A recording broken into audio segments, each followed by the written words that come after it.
ازيك حبيبي يا مرجان؟ حبيبي ممكن صورة بجد؟ صورة شرف ليا. ربنا يخليك. يلا بينا. لا مع استاذ امير بقى تصورنا مع استاذ امير. يلا سيف مع الاب المثالي مع الاب المثالي. مش انت يا مرجان. يلا يا جماعه ستاند باي. يور سيت. يلا انت عشان ما تصورش سيلفي انا هتقول ستاند باي. بقول لك ايه اعرفك اقول ايه؟ اقول اب المثالي، اقول صاحب ال الكلمات الجميله، صاحب الترانيم الرائعه، صاحب الدوجلاس الهايله، الشعر الابيض. مش عارف اقول ايه. اقول ايه؟ عارف اقول ايه مثلا؟ قول اللي انت شايفه او حاسه يعني سيبك من كل ده وقول اللي انت شايفه بس. اللي انا شايفه؟ طيب يلا بينا. انا جاهز يا شباب. مشاهدينا طبعا مش محتاجين تعرفوا معانا مين، احنا معانا امير تدرس. ازيك يا امير؟ اهلا يوسف، ازيك؟ عامل ايه؟ تمام الحمد لله. انا بس حابب اقول حاجه لمشاهدينا قبل ما ابدا معاك. امير تدرس هو شخص كل حاجه والعكس. يعني ايه كل حاجه والعكس؟ يعني هو مر بحزن كتير قوي ولكن بيعرف ازاي يفرح ويفرح اللي حواليه. هو مر بمشاكل تهد كتيره قوي قوي قوي قوي ولكن غرقان في مشاكل الناس. هو شعره ابيض كتير قوي قوي ولكن قلبه قلب شباب وبيتمتع بالشباب، وده اللي هنعرفه، والكلام اللي انا بقوله ده كلام حقيقي جدا. ازيك يا امير؟ ازيك يا يوسف؟ عامل ايه؟ تمام الحمد لله. بص فعلا انت كل حاجه والعكس. احنا عرفناك من قريب. انا عارفك من زمان طبعا، بس انا اقصد الناس عرفتك من قريب من خلال كتاباتك ومن خلال الحاجات اللي انت فعلا اثرت علينا بيها. خلي بالك كمان انت ليك اسلوب مختلف شويه، بتلمس قوي، بتقول حاجات من جوه قوي. ده هنعرفه اكتر، مش انا طبعا اللي هقوله، انت طبعا اللي هتقوله لنا. بس خليني ابدا معاك كده. الشعر الابيض ولكن القلب قلب شباب. قلبك قلب شباب يا امير؟ نشكر ربنا لحد كبير. يعني حاسس بايه؟ يعني بتحس ازاي بالشباب؟ يعني اكيد طبعا الناس بتشوفك بتديك سن غير سنك خالص، ولا بيدوك سن اقل؟ بص، اللي بيشوف صورتي بس بيديني سن كبير، لكن اللي بيتعامل معايا بيقول لي انت مش لايق عليك سنك، يعني انت تبان اصغر. يعني الفكره كلها انه قرب اواخر الثلاثينات كده، لما كنت خلاص هتنقل لمرحله الاربعينات، كان عندي قلق. يعني خلاص الثلاثه هتبقى 4 وهخش بقى في 41 و42، بقيت حد كبير يعني. بس ربنا كان ليه حسابات تانية خالص، لانه انت عارف احنا عندنا وعد من ربنا لانه يجدد مثل النسر شبابك يعني. فحسيت انه لا، يعني وعود ربنا مش موجوده بس في الكتاب كده عشان نقراها وخلاص، لا دي حاجه حقيقيه وحقيقيه جدا جدا يعني. فاكتشفت ان وانا عندي 40 سنه كانت مريم حامل في ابني الثالث. اللي هو انا فاكر انه خلاص الدنيا بتنتهي، لا ده ربنا بيبدأ حياة جديدة. ولسه هرجع تاني اشيل وارضع واكل واجرب اقول ينطق اول كلمة والكلام ده. فحسيت انه لا، احنا حساباتنا غلط خالص. من وقتها قررت ان انا اتعامل مع سني اللي بيزيد على انه مجرد رقم. يعني ال 40 هتبقى 41 42 43، لا انا بنزل وبلعب رياضه وبجري مع اولادي وباخدهم وبنطلع نتصور. وانا عايز كمان يعني احرق حاجه كده معينه، ان انا عارفك من زمان، انت ما كنتش كده. انت يعني هيئتك ما كانتش كده اولا. انت كنت املى من كده بشويه وكرش وحاجات. يعني يا ريتنا كان معانا صوره قبل وبعد لا يعني لا، انا عارفك من زمان انت ما كنتش كده. فطبعا انك توصل انك فعلا ما تستسلمش للسن وما تستسلمش للشعر الابيض اللي طلع ده خالص. لا ده انت حليته كمان يعني بالظبط بالظبط. قلت ابيض الدوجلاس خالص بقى عشان ايه نجيب من الاخر يعني. فده طبعا يعني اذا كنا احنا بنقول يجدد من مثل النسر شبابك، ده الحاجات الداخليه، وانك تحاول تقوي نفسك في حاجات وتطلع نفسك من الضعف والاكتئاب والحاجات دي. انت كمان عملت حاجه خارجيه وحاجه داخليه كمان. تمام. انا مينلي لما نزلت العب رياضه، حتى الجيم اللي بروحه يعني عارفين ان انا بلعب عشان خاطر ولادي يعني. لانه انا حابب ولادي لما يكبروا ما يلقوش بابا مش قادر يمشي كده، لا بابا بيجري ويعني. استنى، ده انت قلت حاجه مهمه جدا. هم الناس عارفين انت رايح الجيم علشان ولادك. المدرب ده حاجه مختلفه خالص. اللي بيروح الجيم بيروح لا هو اما يبقى عايز يبقى بادي بيلدينج كده، يا اما لا انا المدرب عايز بقى يبقى الواد اللي انت فاهم. لا انت رايح علشان ولادك بالظبط. انا المدرب بتاعي عارف ان انا وما خدتش ولادك الجيم. لا لسه لا لما يكبروا شويه هخليهم ينزلوا يعني. بس هو يعني مين لي لما دخلت وقال لي انت جاي تتمرن ليه، ايه التارجت بتاعك؟ قلت له ان ولادي لما يكبروا يلاقوا بابا بصحته بس. قال يعني انت جاي تلعب عشان خاطر ولادك؟ قلت له اه. هل الفكر ده جالك يعني لان ساعات في ناس تقول انا يعني السن بيجري وهربي ولادي ازاي وعايز اوديهم المدرسه، وهل هيجي وقت عليا ما حدش هيوديهم المدرسه، ما حدش هيراعيهم، ما حدش هيجيب لهم الاكل؟ هل الفكر ده جالك ولا كان في افكار تانية؟ لا انا بص، انا طول عمري عارف انه ربنا بيسدد اي نقص البني ادم بيحس بيه في حاله ان البني ادم عامل اللي عليه. يعني ربنا امتى بيمد ايده قوي؟ لما يحس ان البني ادم خلاص استنفذ كل القوه اللي عنده وخلاص بيقول له يا رب كمل انت اللي ناقص يعني. فانا بحاول اعمل كل اللي عليا مع اولادي طول ما انا فيا صحه وطول ما انا فيا نفس. انا هفضل يعني مراعي ان هم يكونوا في احسن ظروف، واللي هيقع مني او اللي هيبقى ناقص عندي انا واثق ان ربنا هيكمله يعني، لانه برضو من ضمن وعوده ان نسيت الام رضيعها انا لا انساها. فما بالك بقى باطفال مش منسيين، لا حد بياخد باله منهم بس ممكن تقع منه حاجه بسبب وقته او بسبب ظروفه، اكيد ربنا هيكمل يعني. تعرف يا امير، انا الفتره اللي فاتت دي يعني شفتك في حاجات يعني في ناس شافتك في حاجات كتير قوي، عشان كان في موضوع معين قوي انتشر اللي هو موضوع ابنك اغسطينوس. بس انا مش بكلمك النهارده عشان موضوع ابنك اغسطينوس بس، لا انت بتكتب من زمان وعندك كتابات كتيره قوي، ولكن هو ربنا اراد ان الموضوع ده بالذات بتاع اغسطينوس هو تمام. اللي يعرف الناس بيك اكتر واكتر. لكن ده انا هسيبه فعلا اخر حاجه، لان انت عندك حاجات اكتر واكتر واكتر غير موضوع الحب بتاع اغسطينوس، بس هنتكلم فيه برضه، مش هينفع ان احنا ما نتكلمش فيه. خليني اقول لك انت اكتشفت ازاي ان انت عندك موهبه الكتابه دي؟ انا برضو انت يعني مهنتك مش في الكتابه خالص. لا فانت خالص. اكتشفت ازاي ان انت بتكتب؟ بص انا في وانا في ثانوي كنت بتخدم عادي يعني، كان ليا الخادم بتاعي وكده اسمه ثروت عزمي يعني ربنا يديله الصحه. كنا متعودين ان احنا تملي في كشكول الخدمه لازم نكتب تامل في نهايه الكشكول يعني، نهايه كل اسبوع يعني. فهو كان تملي، هو خطه حلو جدا يعني، فكان تملي يعلق على الكلام اللي انا بكتبه بتاملات هو كمان. فالموضوع ده شجعني جدا، لانه من زمان وانا بحب اكتب، اتامل في ايه، اكتب تامل في موقف يكون عدى بينا كده يعني. فهو كان بيعلق حلو قوي على الكلام اللي انا بكتبه، وانا كنت بستنى يعني، كنت بحاول اجود اللي انا بكتبه عشان هو يجود رده.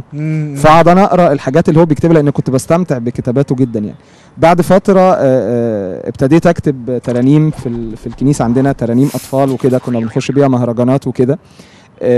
لما كبرت شويه بقى وابتديت اخش على الانترنت بقى والفيسبوك والكلام ده، من خلال اللي كنت بشوفه على الفيسبوك حسيت انه لا، احنا ممكن نستخدم الموضوع بشكل افضل شويه، انه الواحد يعبر عن سلبيات موجوده في المجتمع، بس مش انه يشاور على الغلط، لا انه ينمي قيمه ايجابيه يعني ويصلحه. بالظبط، ويصلح الغلط. بالظبط يعني. انا يعني بحب قوي مبدا انه ايه الضلمه اللي احنا فيها دي، لا ما نشاورش على الضلمه الكتير، ممكن تبقى فيه لمبايه في الاخر، الله حلوه قوي اللمبه اللي منوره وسط الضلمه دي يعني. فلما نشاور على النور دايما كلامنا كله يبقى مبهج، نبقى بندور على الحاجه اللي بتخلينا نطلع لقدام، غير لما نكون على طول بنشاور على الضلمه يعني. طيب انا عايز اقول لك اصلا ان احنا يعني حلقتنا النهارده كنا بنتكلم مع الشباب عن التكنولوجيا، وانت يعني ربنا كرمك قوي وبقى عندك يعني صفحه كده عليها الالاف. هل الموضوع ده فرق معاك؟ يعني التكنولوجيا فرقت معاك في حياتك انت كشخص امير؟ بص، موضوع المواقع التواصل الاجتماعي زي ما بيسموها، سواء فيسبوك او تويتر او الحاجات دي، انا واحد من الناس اللي مقتنع بايجابيتها جدا، وانا يعني اكتف جدا على الاكونت بتاع الفيسبوك بتاعي بشخصي قبل القصه بتاعت الصفحه والكلام ده، لانه انا عارف ان كل حاجه موجوده في حياتنا ربنا خلقها، او يعني ربنا سمح انها تتوجد بينا، اكيد ليها تو سايدز، الجانب الايجابي والجانب السلبي. زي الفلوس يعني، انت في جيبك فلوس، وارد جدا انك تروح تشتري بيها دواء تعالج بيها مريض فيخف، وارد جدا انك تروح تشتري بيها سجاير تدمر بيها صحتك. الفلوس في حد ذاتها هي نفس الورقه، بس انت استخدمتها ازاي.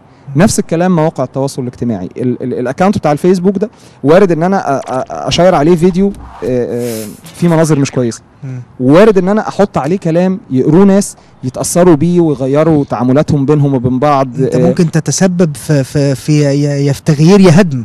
بالظبط. فانا بستخدمه ازاي. فالناس اللي بتقول مواقع التواصل الاجتماعي ضيعت التواصل بين الناس وكده، ده صح للناس اللي استخدمته غلط، لكن لو في حد بيستخدمه صح، يعني قادر يشوف بيته ويخرج مع اولاده ويتصور معاهم ويرجع يقعد على اكونت الفيسبوك بتاعه، ما ينفعش نقول في الوقت ده انه الفيسبوك او مواقع التواصل الاجتماعي كلها سلبيات، لا فيها ايجابيات، بس احنا ازاي بنستخدمها، هي دي الفكره يعني. فانا من هنا ابتديت يعني من وقت للتاني ابدا انزل في عيد الام مثلا، انزل بوست عن الام يحرك الناس شويه ناحيه امهاتهم، لانه بحس انه الام قد كده لازم تتقدر. بعدها بفتره نزلت بوست عن الاب، فلقيت الناس فعلا ابتدوا يقدروا نوعا ما دور الاب وهكذا. فاكتشفت انه هو دي الطريقه اللي اقدر اصرف بيها الفلوس، اجيب بيها دواء يعالج مش حاجه تدمر يعني. طيب خليني اقول لك يعني نخش في العمق بقى شويه.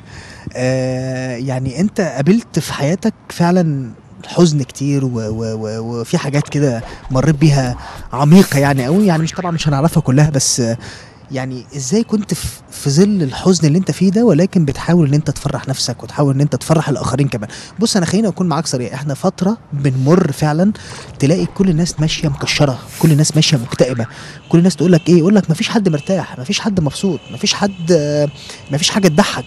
انت قابلت الكلام ده كتير طبعا وبتقابل الناس دي كتير. احنا بقى عايزين نعرف يعني كلمنا بقى ازاي الحزن ده بتحاول تحوله، وايه اللي قابلك وايه المشاكل اللي بص اكتر مشاكل قابلتني في حياتي عموما يعني كان من ساعه ما اتجوزت يعني. لانه دي الفتره اللي انا ابتديت اشيل فيها المسؤوليه، دي الفتره اللي انا ابتديت اتعامل فيها مع شخص ممكن يكون في كتير من الاوقات مختلفين مع بعض، زي اللي بيحصل في اي بدايه اي جواز عن اختلاف اتنين يعني. ناس كتيره جدا من القريبين مني اكيد عارفين ان انا مريت في جوازتي نفسها بمشاكل كتيره جدا غير موضوع تينو وتعبه اللي كان في البدايه يعني. بس انا برضو لانه بصدق جدا في كلام ربنا اللي موجود في الانجيل، كان تملي انا ومريم كده نتبادل ايه بيننا وبين بعض لما نبقى زعلانين وهي قاعده في حته وانا قاعد في حته، نبعت لبعض الايه دي. الايه دي بتقول ايه؟ ويكون في يوم يريحك الرب من تعبك ومن انزعاجك ومن العبوديه المره التي قسيت بها. فاذا كان ربنا بيقول لك ان في يوم ربنا هيريحك من كل ده، طيب خلاص اضحك بقى في انتظار اليوم اللي جاي يعني. طالما انت عارف ان في فرحه جايه خلاص يعني خلاص عدي المشاكل اللي انت فيها، انت مستني اليوم اللي ربنا وعدك بيه، واكيد مهما اليوم ده اتاخر ربنا بعته، ربنا مش هيقول كلمه وهيرجع فيها يعني. فكنا تملي نقعد نفكر بعض بالايه دي يعني، حتى واحنا في عز الزعل او بعت لها ويكون في يوم يريحك الرب، شويه كانت تاخد الايه على نفسها وشويه ناخد الايه على نفسي، ان انا عارف انه يوما ما مشاكلنا دي هتتحل. سنه بقت تجر سنه ومشكله تجر مشكله ومشاكل كبيره، وممكن في وقت من الاوقات ناس يقولوا لا خلاص الاثنين دول مش هينفع يعيشوا مع بعض تاني، ونختلف اختلافات فظيعه جدا. بس بعد كده ما هو وعد ربنا اصل ما بيهزرش، والذي جمعه الله لا يفرقه انسان. وعود كتيره جدا لما ترجع تقراها وتصدقها تقول لا اللي بيحصل فيك ده مهما كان دي حاجه مؤقته. فكنا تملي نرجع انه لا ربنا ما بيهزرش والكلام ده هيخلص يعني. خلص كل الكلام ده او خلص اغلبه بعد كام سنه؟ بعد 12 سنه جواز يعني. لما نزلنا البوست بتاع عيد جوازنا وان انا خدت مراتي ولبست انا عريس ولبست هي فستان ابيض وجبت لها ماكير في البيت عملت لها شعرها. لا احنا يعني تقوله لنا، احنا مش عايزين نقول اللي انا نزلته، لا احنا عايزين نسمعه يعني. احكي لنا الموضوع ولا حاجه. لما ده بعد كام سنه؟ 12 سنه في عيد جوازنا ال 12. في عيد جوازنا ال 12 رجعتوا 12 سنه. رجعنا 12 سنه. قلت كل حاجه في الدنيا. احنا عندنا لفظ تملي المصريين يقولوه لبعض يعني، يقول لك بص احنا انسى اللي فات وشد خط وابدا من جديد. الجمله دي ابدا صفحه جديده احنا بنقولها بس ما بننفذهاش يعني. اقول لك نبدا صفحه جديده، اول حاجه في الصفحه الجديده دي تلاقيهم بيختلفوا يعني. طب ايه الجديد في الصفحه دي؟ فقلت لها بص يا مريم احنا السنه دي هنحتفل بعيد جوازنا بطريقه مختلفه يعني. قلت لها احنا هنخرج نتصور ونعمل فوتو سيشن ونتصور مع بعض، والجميل ان هيبقى معانا الولاد يعني. بس فلغايه هنا كان فاين يعني. هي بقى فوجئت بالمراسم اللي انا عاملها، ان انا جايب فوتوغرافر في البيت بيصور من وهي بتحط المكياج، وجبت لها زي ما كانه يوم فرح يعني. لان احنا في فرحنا لان كنا 12 سنه ما كانش في موضوع الفوتو سيشن اللي هو الفول داي ويدنج والكلام ده. فهي استغربت، ورحت محل اجرت فستان ليها وهي نزلت نقيته، كانت مبسوطه جدا يعني، بالظبط كانها بتنقي فستان لمناسبه يعني. ولقيت الناس عندنا في البيت، وكان معايا واحد صاحبي وخطيبته. وانت كنت معرفها ان هي عشان المناسبه دي ولا كانت عارفه، بس هي عرفت قبلها بيوم خلاص، في اليوم اللي هي يعني كنت رحت انا شفت الفستان واتفقت عليه وقلت لها بس هي هتجيلك علشان تظبط المقاس وتشوف الذوق وكده يعني. ففعلا هي لما نزلت عجبها الفستان جدا وما كانتش متخيله، حتى وهي بتقيس الفستان بعتت لي الصوره على الواتساب وده احد استخدامات التكنولوجيا الجميله ان احنا استخدمنا الواتساب بطريقه صح يعني. فبعتت لي قالت لي ايه رايك؟ قلت لها طالما عجبك خلاص فاين يعني يلا. بس وجات البنت المكير عندنا في البيت وجه الفوتوغرافر ونزلنا طلعنا كلنا بره عشان نتصور ومعانا العيال وانا لابس بدله وبابيون وهي لابسه الفستان وتاج ورد وكده، ونزلنا رحنا الجنينه واحنا فرحانين جدا. الفوتوغرافر قال لي امير انت يعني عملت حاجه ما حصلتش قبل كده يعني. انت عارف الواحد يعني اللي بيحتفلوا بعيد جوازهم يعني يخرجوا مثلا يتعشوا في حته، يروحوا مكان جميل مكان مختلف، لكن انت عملت حاجه بالظبط. انا عايز اقول لك ان احنا يعني منتظرين صوره من الصور دي هنكبرها ونحطها مكان صوره فرحنا، لانه احنا في اليوم ده فعلا كنا فرحانين. انت عملت حاجه مختلفه فعلا. وبعدين بقى هو لما يجي يعزمها بقى يبقى بعد مثلا شهر ولا شهرين يذلها باللي هو خلي بالك عيد جوازنا اللي فات ما تتوقعيش عيد جوازنا الجاي هيحصل كده يعني. لا بالعكس احنا ما تحلميش في اليوم ده واحنا مروحين لقيتها بتقول لي على فكره احنا الفوتو سيشن بتاع عيد جوازنا 13 هيبقى احلى من ده كمان. فيعني الفكره بقت في انه يعني بتاع ال 12 ده جاي بعد فتره طويله مشاكل. لا بتاع انت بقى في ال 13 تروح شهر عسل بقى. بالظبط نرجع لورا بقى واحده واحده. لا بس يعني فده اللي حصل. جميل ان احنا نجدد بقى. بالظبط نجدد ونتجدد مثل الشباب. بالظبط يعني بالظبط. هي استقبلت ده ازاي بقى؟ اولا كانت مبهوره جدا يعني. انا بطبعي انا مش رومانسي خالص يعني. ناس كتيره جدا فاكرين ان انا مين اللي رومانسي بعد لا انا مش من النوع اللي افضل اقول بقى كلام حب وكلام من ده، بس انا فعلا. طب الفعل انا اتصرف. طب الفعل ده اقوى على فكره. بص يعني ستات كتيره يعني هيعرضوك في جملتك دي، يقول لك الست اصلا محتاجه تسمع انها كده وبحبك والكلام ده. انا يعني من وقت للتاني ممكن اقول الكلمه دي، بس انا بالتصرفات اكتر. المواقف طبعا المواقف افضل طبعا يعني كده يعني. فلا هي كانت مبهوره طبعا وكانت مروحه مبسوطه جدا ويعني فعلا حست انه دي نقطه ومن اول السطر. الولاد كانوا مستغربين اللي انتوا بتعملوه ده. كانوا فرحانين جدا واكسايتد جدا باللي بيحصل عشان خارجين ويغيروا جو ويتصوروا. لا وهم عارفين ان ده كانوا عارفين ان ده بس عشان الجواز. سبيشالي كمان لما البوست نزل والبوست اتشير على مستوى واسع يعني. انا نزلت البوست عادي يعني دي حاجه بيرسونال ونازل، فوجئت ان الناس بياخدوها على ان دي موديل كده نمشي عليه. يا جماعه الراجل ده كان عنده مشاكل، بس شوفوا لما قرر انه يقف في وش مشاكله في الاخر بعد 12 سنه نازل يعمل ايه هو ومراته، ولا فرق معاه انه شعره ابيض يعني. انا باين في الصور انا يعني عجوز وسطهم، بس انا من جوه انا فرحان بيهم يعني. فرحان دي عيلتي ودي مراتي ودول ولادي. عندي ابن كبير وعندي بيبي صغير لسه عمره سنه قاعد على رجلي وسط الفرحه دي كلها. لا طبعا ربنا لما بيأذن بالفرح مفيش حد بيعرف يقف. لا برافو عليك، لان احنا لو مش هنتكلم عن المشاكل كتير انت مريت بيها، اي واحد بيمر بمشكله بعد ما ربنا بينجيه منها بيبقى خلاص فرحان ان هو تخلص من المشكله، لكن مش بيعمل ثمر، مش بيفرح اللي حواليه يعني. انت خلصت المشاكل، ولكن انت خلاص مش تقول خلاص خلصت المشاكل انا كده فرحان. لا، ده خلصت المشاكل وفرحان وبتفرح مراتك، بتعوضها عن ال 12 سنه اللي فاتوا. طبعا برافو عليك طبعا.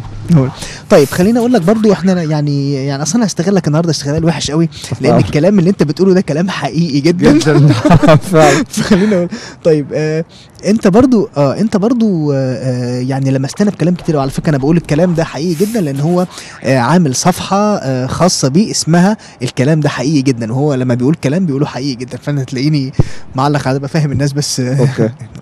طيب خليني اقول لك انت برضو لمستنا مره بموضوع عن الام.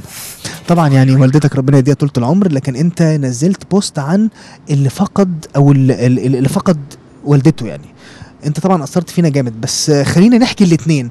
انت عندك موقفين، انا عارف موقف مع والدتك وموقف تاني بتحاول تخلي الناس تهتم اكتر بالاسره وبالاخص الوالده.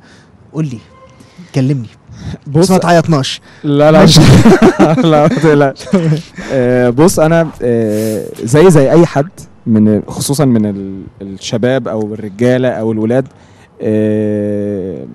كنت رافض قوي تحكمات بابا وماما، وما تتاخرش وترجع وكده في مواعيد، واحنا ما بنعرفش ننام غير لما بنسمع صوت مفتاح داخل في كالون الشقه عشان نطمن وكده، وحتى لو احنا نايمين جوه بس احنا بنبقى صاحيين مستنيينك تخش والكلام ده. فالكلام ده كان بيخنقني زي ما كل الشباب بيتخنقوا من انه يبقى عليهم رقابه بالطريقه دي يعني.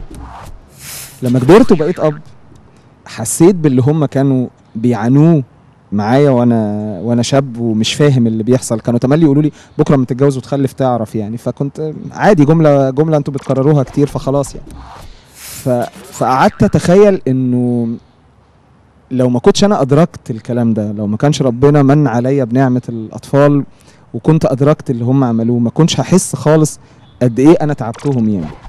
فقعدت اتخيل انه لو ربنا كان سمح لا قدر الله ان ماما ما تبقاش موجوده في الوقت اللي انا حسيت فيه قد ايه انا كنت مقصر زمان يعني. فخفت ان يكون في ناس بره، وده اللي بيفرق معايا جدا يعني. انا مش اناني بطبعي ان انا احب اخد الحاجه الحلوه لنفسي، لا يعني احب لو انا دخلت تجربه وغلطت واتعلمت اقول للناس خلوا بالكم يعني، لا تقعوا يعني. ده في طبعي طبيعي يعني. فحبيت انزل البوست ده كان كله بيتكلم عن واحد مامته بتقول له تعالى الصبح بدري، بتقول له تعالى انا عايزاك، فبيقول لها طب يا ماما لما اخلص الشغل هاجي. زي ما كتير بيعملوا يعني، بيخلوا الامهات دي ماما فيعني ممكن اديلها في الاخر، ممكن ما يردش اصلا، او ممكن ما يردش يكنسل ويطلب بعدين يعني. بس هي اساسا بتكلمه وهي تعبانه ونفسها تشوفه، فهو قال لها طيب خلاص هخلص الشغل واعدي عليكي. بعدها بشويه بابا بيتصل بيه منهار بيقول له تعالى بسرعه، ايه بيقول له ماما خلاص. فهو بيبدا يسترجع، طب ده عيد الام فاضل عليه 3-4 ايام. في الوقت ده كنت بنزل بوست، ده كان يوم 17، كان فعلا قبل عيد الام ب4 ايام. فايه ده طب الهديه هي مش هتاخدها، لا هي مش عايزه الهديه، هي عايزاك انت. طب ما تستني، طب اعتذر لك عن المرات اللي انت طلبتيني فيها وما جيتش. وبيقعد بقى يفتكر وهو في الطريق لغايه عندها وهو واقف قدامها وهي خلاص مش هينفع ترد عليه انيمور. بس في الاخر خالص في نهايه البوست انا كتبت كده، لانه طبعا في ناس كتيره ممكن يقروا البوست امهاتهم ما تبقاش موجوده يعني. كتبت كده انه قلب الام قلب مضاد للزعل، لانه يعني اي حد يفكر يزعل والدته ويجي يروح يعتذر لها لازم هيسمع منها كلمه انا ما اقدرش ازعل منك، ده انت ابني. يعني ما فيش ام تقول له طب خلاص انا زعلانه منك بس ما تكررهاش تاني، لا ممكن تقولها له وهو صغير عشان تعلمه، لكن وهو كبير وقت ما يحس بغلطه استحاله تقول له انها زعلانه منه، اكيد هتقول له لا ده انت ابني يا ابني ازعل منك ازاي. فالبوست ده اتحرك على مستوى واسع جدا، وكان البوست ده كان من سنه يعني، كان في عيد الام السنه اللي فاتت. فاتحرك على مستوى واسع جدا وانتشر كتير وناس كتيره شيروه. وفوجئت في عيد الام انه انا كنت كاتب تحت حتى لو ماما مش موجوده وسافرت السما، انت تقدر تحييها بان انت تنزل لناس في عيد الام وتقول لهم فلانه بعتها لكم ده، فهم هيدعوا لها وهم مش عارفين فلانه دي موجوده ولا مش موجوده. فكده انت يعني هتسمع دعوتها تاني، ناس بيدعوا لها تاني وهي مش موجوده. لقيت ناس بقى في عيد الام غيروا صوره البروفايل بيكتشرز بتاعتهم على الفيسبوك ونزلوا صوره امهاتهم حتى اللي مش موجودين، وكتبوا عليها بقى ذكريات عيد الام كان نفسي تبقى معايا بس انا فرحان ان انا حاطط صورتك. ده انت قلبت مواجع يعني؟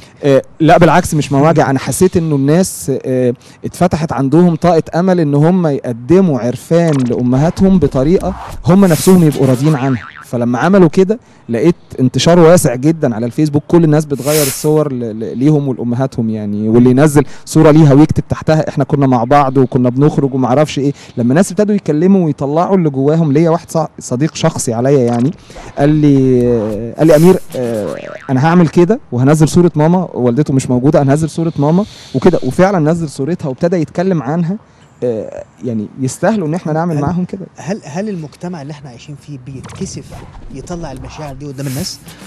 طبعا بيكسف. طبعا يعني مع ان المشاعر دي لو طلعت صدقني بيفتكروها ضعف. انت بتخرج طاقه من جواك، ثانيا انت ممكن تفيد حد تاني. بيفتكروها ضعف. يعني اي حد يفتكر انه مثلا الراجل اللي يتكلم عن تربيته لاولاده مثلا، او الراجل اللي يبكي، او الراجل اللي يبكي لا انا ما ينفعش اقول ما ينفعش بالعكس ده انا شايف انه الدموع قوه مش ضعف يعني. في حكايه كده صغيره كنا بنسمعها ان في ابن مش عارف حصل حاجه كده ما بينه وبين مامته يعني، فراح باين قتلها او حاجه زي كده، فبيقول لك وهو شايلها يوديها فاتكعبل، فبيقول لك سمع صوت الام بتقول له اسم الله عليك يا ابني.